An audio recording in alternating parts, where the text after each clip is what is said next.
There are a lot of mental health experts out there that'll give you their list of tips that they think will help. The problem is they're based on their perception of what is right and wrong. At University Elite, we do something different.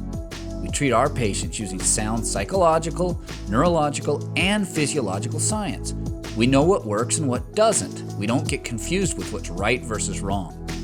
While others continue to struggle with these tips that they've received, we help people gain the long-term happiness and well-being with our approach. Welcome to the University Elite Podcast, where you learn the why behind human behavior and how to live a truly happy life. Now, your host is a combat-proven veteran, physician, master psychotherapist, diet expert, trauma authority, and someone who has everyday common sense, Dr. Hans Watson. Well, hello everybody. Welcome again. Our next question comes to us from Tom. And Tom writes a question expressing his concern about the future with regards to how the world stage and the war in Ukraine is going and to that. And Tom writes, Dr. Watson, I find myself worrying up late at night and wondering if World War III is about to start. I'm worried that Vladimir Putin is a psychopath and cannot be stopped. And I wonder, is this similar to when Neville Chamberlain failed to stand up against Hitler? It worries me to death. Can you please help me understand what is going on psychologically behind Vladimir Putin as well as the rest of the world? Okay, that's a very good question, Tom. Very astute looking at that. Now, for those that aren't World War II buffs, here's the history. In World War II, there was a group of people that said there is a person creating a lot of problems and they're starting to take over other places. They need to be stopped. We need to stand up and stop them. Otherwise, it's going to result in terrible things. Britain had a gentleman named Neville Chamberlain who said, it's not worth it. We don't want to get into a big war. And they failed to stand up against Hitler, who was invading a very small country just to the north of him. And what happened is that Hitler got a little confidence. And once he had a little confidence, he then began to execute his great, his proposed great invasion of all the different countries in an attempt to actually take over the world. And you saw World War II as a result, and hundreds of millions of people are estimated to have died thanks to that. And many people go back and say, had Neville Chamberlain, who was the leader of Britain at the time, stood up and said, we will not take this Hitler, the war could have ended and tens of millions of lives may have been saved. But instead what happened was Hitler got a roll, and then it eventually came to England, and thus the Battle of Britain and the D-Day that everybody's familiar with. And so the thing that everybody says is, we'll never let that happen again. We'll never have a tyrant stand up again and not do it. And not take action, because we never want World War II to happen again. So that's what Tom is referring to. Now, as far as Tom's question, is Vladimir Putin a psychopath? And it worries him. Well, that should worry you if he were a true psychopath. Because a psychopath is defined by, if you look at the National Institute of Health produced a study where they did it on psychopathy, and inside there they gave the definition, and there were three main points to somebody that was a psychopath. So understanding these three main points is how you'll know if they're a psychopath. And the reason this matters is, if they're a psychopath, it does not matter logic or consequences or anything else. A simple way to say it is, they get happy off of seeing other people suffer. Whereas non-psychopaths, you can use logic and you can use certain things up to a certain point. Non-psychopaths, what happens if you spoil them too much, eventually they quit caring what anybody else thinks, because all they get to the point of is believing they deserve it because they've been enabled for so long. So let's take a moment and understand what those three things are that make somebody a psychopath, because if we can show Vladimir Putin is a psychopath, based on the evidence we have, clearly I haven't done an evaluation of him, then we would need to be worried very greatly. And if he's not a psychopath, then we realize there's things we can do, and we, if we're willing to do them, then it would be a matter of being able to curtail a situation like Hitler, where he tried taking over the world. So there are three main things.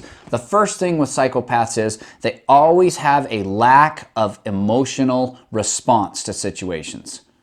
They really don't care what's going on, and they really don't have, some have theorized, they don't even have the capacity to generate the emotions that most of us would consider normal and experience. And so the second one is a lack of empathy, meaning I don't even understand and feel even a little bit of the pain I'm causing you. Most people, when we feel empathy, what we do is, if I cause somebody pain or somebody I love is experiencing pain, I'll actually feel part of that myself, even though I'm not the one going through it directly. That's empathy. And then the third one is poor behavioral control. They just plain and simple cannot control their behavior. It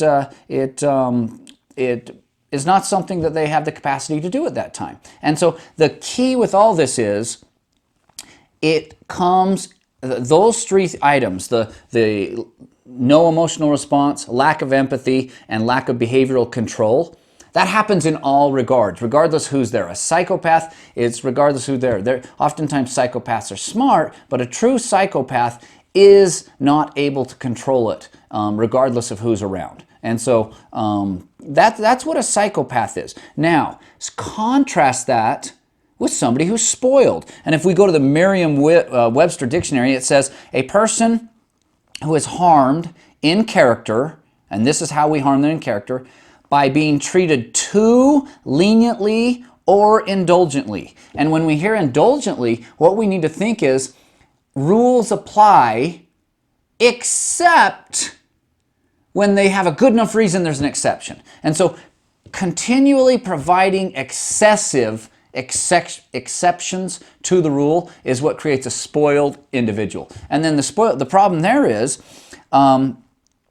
the spoiled individuals will get to the point that they don't think any of the rules apply to them that they don't want. And so they start to believe they can pick and choose the rules that are going to apply, and therefore once you let them go too far, that becomes their reality. And so now it's not that they're different than a psychopath, because a spoiled person can be corrected eventually. But it's the longer you go, the harder it is, and the more painful it is to get them to change. But they have an emotional response. In fact, spoiled people generally have large emotional responses. They have empathy. They will feel pain. They don't always care, but they still have that capacity. And then the poor behavioral control, well, that's shared between spoiled people and psychopaths. But then the other clear difference is where psychopaths would be somebody that it did not matter where they were going to have those same three things. Spoiled people, you'll watch them turn it on and turn it off depending on who's around. If the parent is around for a spoiled child that enforces the rules and does not provide a bunch of exceptions, they'll act good in front of that parent. But when the other parent is around, regardless of who else is around, the parent that enforces the rules in a healthy manner, if the other parent, the enabling parent is around, well, then that spoiled kid is going to throw a fit and do what they want because they know they have the protection of that enabling parent. And so as we look at this, that's important, because if they're spoiled, things can be done to change their behavior. If they're a psychopath, it's hopeless. And so before you go getting worried that there's no hope for improvement, let's go ahead and evaluate some of the evidence we have. And I'm here to tell you, if you look, Vladimir Putin has demonstrated he can have an emotional response. Even his propaganda videos demonstrate a level of emotionality. While it's still a lot of it just acting, it still is something he is able to experience. Whereas if you go to, and empathy, he's able to experience empathy. The difference is he chooses who he wants to experience empathy for. Oh, kind of like a spoiled person. And now, does he have poor behavioral control? Absolutely not. You watch him button it up and really get serious when he needs to. He can control his behavior. He's showing that he's a rugged man when he needs to. He's showing that he is a caring man when he needs to. This guy has control of his behaviors very well. And so we see that Vladimir Putin does not meet the criteria for somebody who is a psychopath. Now, he definitely meets the criteria for somebody who's spoiled. Here's the kicker, though. All of our politicians meet this criteria. Look at politicians as a whole. We're going to see, and you'll also notice with Vladimir Putin, remember, I'm not here to tell you what's right and what's wrong. That is what, politicians will tell you what's right and wrong. Religions and parents will tell you what's right and wrong. So if you want to know what's right or wrong in this situation with the behaviors I'm about to talk about, you need to either go to a religious organization, a political organization, or your family. And they can tell you what makes it right or wrong, because right or wrong changes based on your perspective. The political party's view of what is right and wrong is completely different. And the different religions have different viewpoints of that. And families definitely have different ones. I'm only here to share with you behaviorally and psychologically what's going on. And so as we look at this, Vladimir Putin has proven that he is only going to act this way when certain people with certain tendencies are in control. And if you look, it's actually the United States government, and largely President and Congress, who he follows. And when we enable him to act badly, he acts badly. And when we stop him from acting badly, or we say we're not going to put up with it, he actually behaves. And so we are seeing this, and so let me share with you what Vladimir Putin likely has been watching. And let me tell you, before we jump in there, both political parties have contributed to this. However, it's significant. Why did Vladimir Putin respond like he has with the party that's in power during both times? So let's look at some examples. Vladimir Putin is demonstrating that if he can find an excuse that's good enough, that certain people in power will not hold him accountable. They will provide an exception to the rule. And as he does this, he keeps taking bigger and bigger things, just like a spoiled child would. Spoiled child first starts saying, well, I'm gonna decide to go out with my friends even though I haven't done my work. And if we permit it, well, they'll quit doing their work. And then the spoiled child's going to go, well, if that rule didn't apply, I'm going to come home late because I found a really good excuse and there will be no consequence. So now they're not doing the work and they've started coming home late. And then they're going to say, well, there's a good reason that I want to. And soon the reality becomes, if I want to, just find a reason I can do it. I want to start using substances, even though that's maybe it's against the law because I'm not old enough, or if it's illegal drugs, or you can see how that gets to the point that eventually that child is going to stop listening to the parents. And hopefully you intervene before then. The sooner you stop it, the less spoiled the child is getting and the less pain it is to change that behavior. The older they get and the more entrenched, sometimes you can't stop that behavior. You go past that point of no return. So let's look at this. Vladimir Putin has shown if there's an excuse. Now, if you look at the history of Vladimir Putin, he has been indoctrinated in making Russia the greatest nation again. And that's what he lives for. There's a lot of evidence there that I believe that wholeheartedly. And so he wants to make Russia the great nation it was once again. He wants to go toe-to-toe with the U.S. And he doesn't care who he has to pair up with as long as Russia gets to be that great nation again. This is a former intelligence operative where the rules don't always apply to intelligence operatives. So he learned there, rules only apply in certain situations. I am an exception to the rule. I get to break rules. That's what a spy is. You're breaking the rules. And then we look at he was in war. Well, war oftentimes has exceptions to the rules. You're able to kill, whereas you're not in regular time, and that's considered an exception to the rule. And don't get into whether a war is right or wrong. Somebody else can do that. But that is a time where we've determined, in self-defense and war. And so you do this. So we look at this, and who has Vladimir Putin been watching? We really see him break onto the stage when President Obama was in power. And whether you like or dislike President Obama, I'm the type of guy who can find some positive and some negative in every one of these presidents. But one of the things that happened, you remember there was a red line that President Obama said, if chemical weapons are used, we will respond. And sure enough, in 2013 in Syria, chemical weapons were used. And what did President Obama do? Well, the world viewed it as virtually nothing. So now all of a sudden, what does Vladimir Putin say? You've set a rule, but much like the parents of a spoiled child, you did not provide a consequence that makes it so painful that I'm willing to stop that behavior. Okay? So then what does Vladimir Putin do at that point?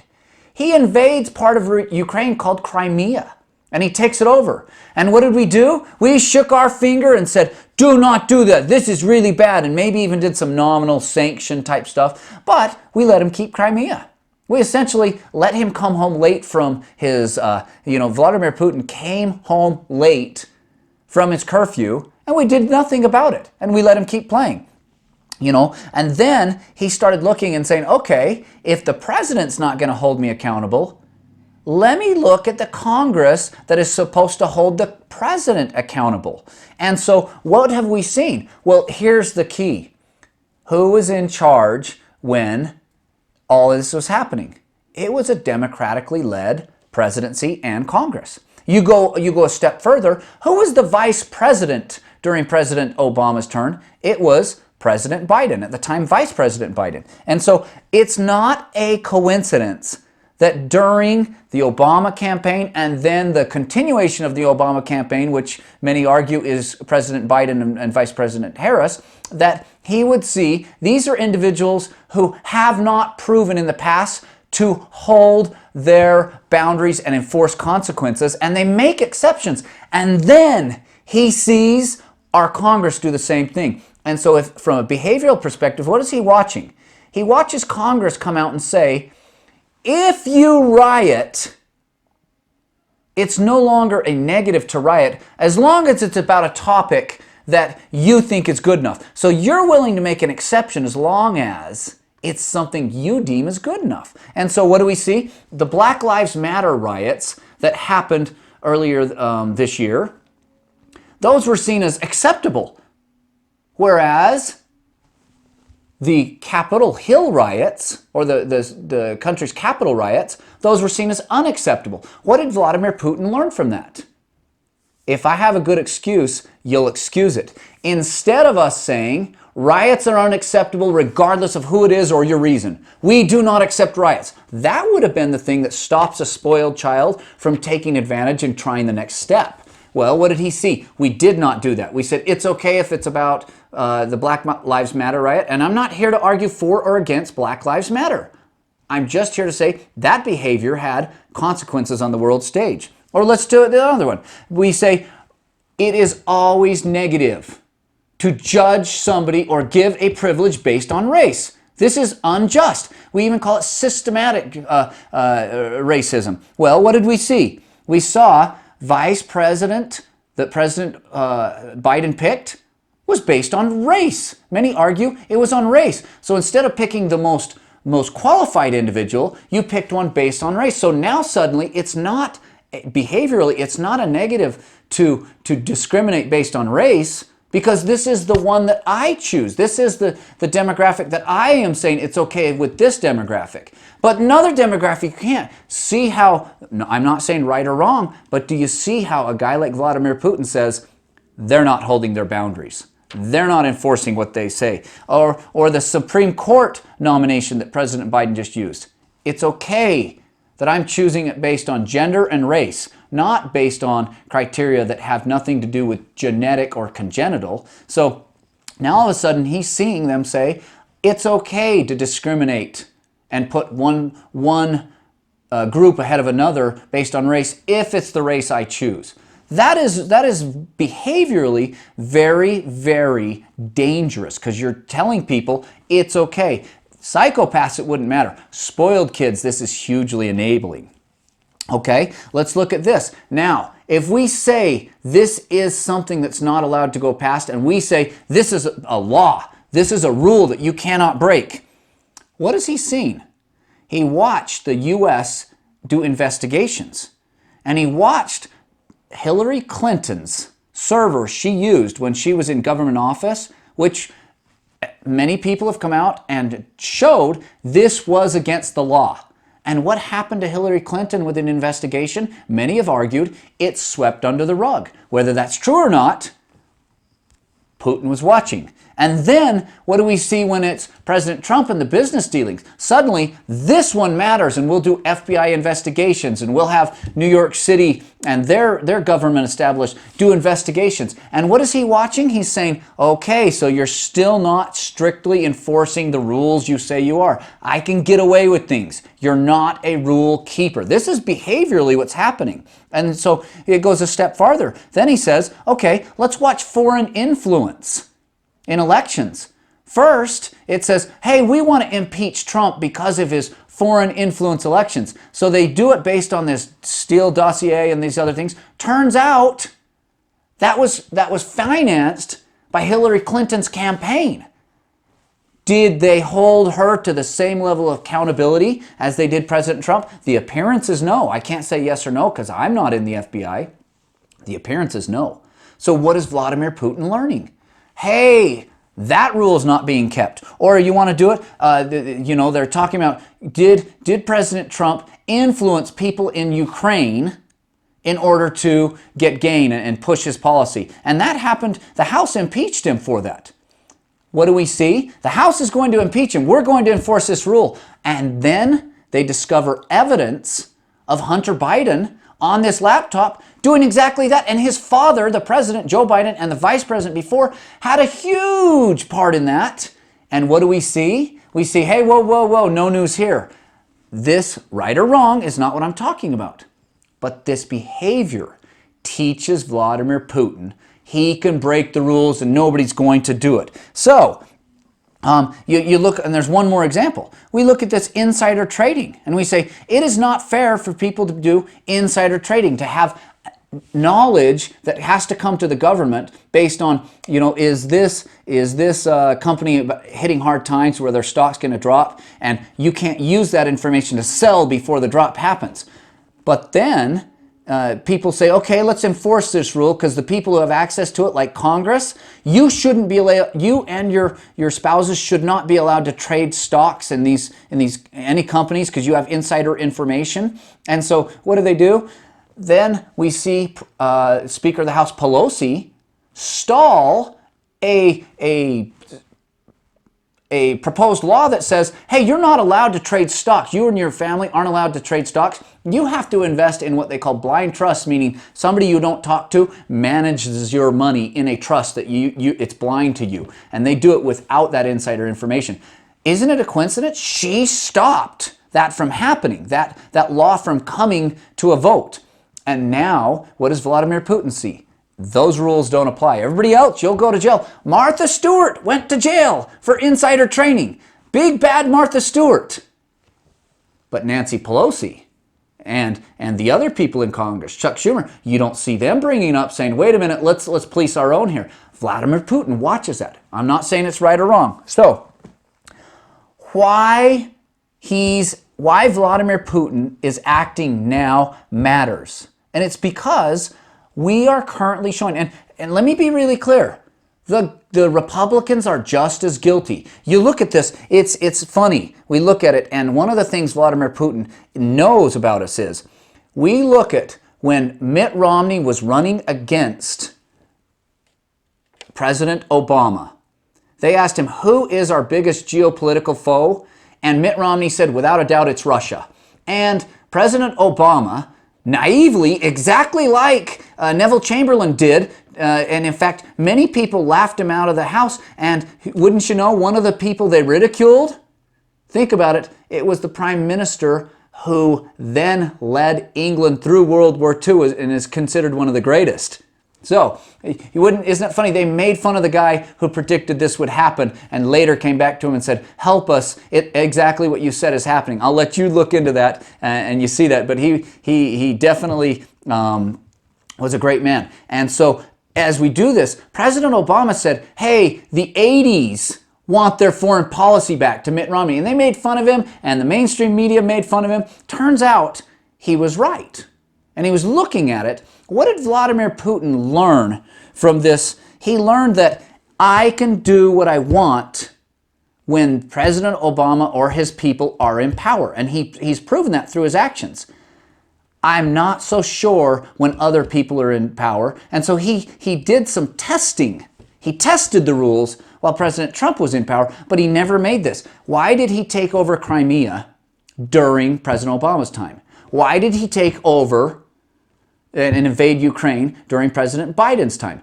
I don't have the answers to that, but what I can tell you is he feels like he could get away with, or he wouldn't do it. Vladimir Putin is a very, very shrewd individual. And so as we do this, we realize if we intervene soon enough, then we can do that. How can we intervene as people? Do not let your mental health fail because you're seeing this. Instead, what this means is we can hold Vladimir Putin accountable by holding our own elected representatives accountable. We can call our elected representatives and say, I want you to support that referendum that says if you're investing in stocks, you must do it through a blind trust. You don't get to cheat anymore. If you are doing this, I want you to have equal investigations into anybody who riots. I want you to investigate on civil rights anybody who is given a position based on race, gender, sexual orientation, or any of these. None of those should be okay to be used for or against anybody. And if you do that, then that shows, hey, here are the rules. They matter to us. And if there's an exception, tell us why the exception is there and give it to us. Just be honest. You don't get to pretend like it doesn't exist. If you do that, you'll see that we have to change out a bunch of our politicians, but it will also put a stop to these spoiled international actors that are in our country and others, and it will make it so that you don't have to worry. This is one of the things that happens. Now, as we say that, don't let your heart be troubled. Because if this happens and Vladimir Putin can't be stopped, well, it's already too late. You can't do anything about it. I don't believe it's too late. But what I do believe is, like many spoiled children, he's then going to say to the parent who is a capitulator, a parent who is an enabler, well, okay, I'll come back and play with some of the rules, but here's the things I want you to give me. And so he's likely to get, okay, well, I will give you a new phone, sweetheart, if you'll stop using marijuana. Okay, here's your new phone, and they'll at least stop for a little while. And so when we look at Vladimir Putin, he can be influenced. He's not a psychopath. He has not demonstrated that. Instead, he's demonstrated he will get away with what he can. But as soon as we lay down the law and he realizes the parent is in the room that is not going to put up with and give exceptions to the rules, he will actually back down, is my prediction based on the behaviors there. So you don't have to be worried that he's going to start World War III based on his current behaviors. Now, can he get desperate and lash out? Sure, and I hope that doesn't happen, but that's why I would not, Tom, I would tell you, I would not write it in and go into the bunker yet. Instead, I would try to say, am I in my life making sure I give healthy enforcements of boundaries and rules that I need to? Am I living the rules? If you do that, you're going to be happy. So that's kind of a deep political one, but that is the behavior we see there. And so if you have more questions, keep them coming at universityelite.com, where we answer your questions and we'll pick them.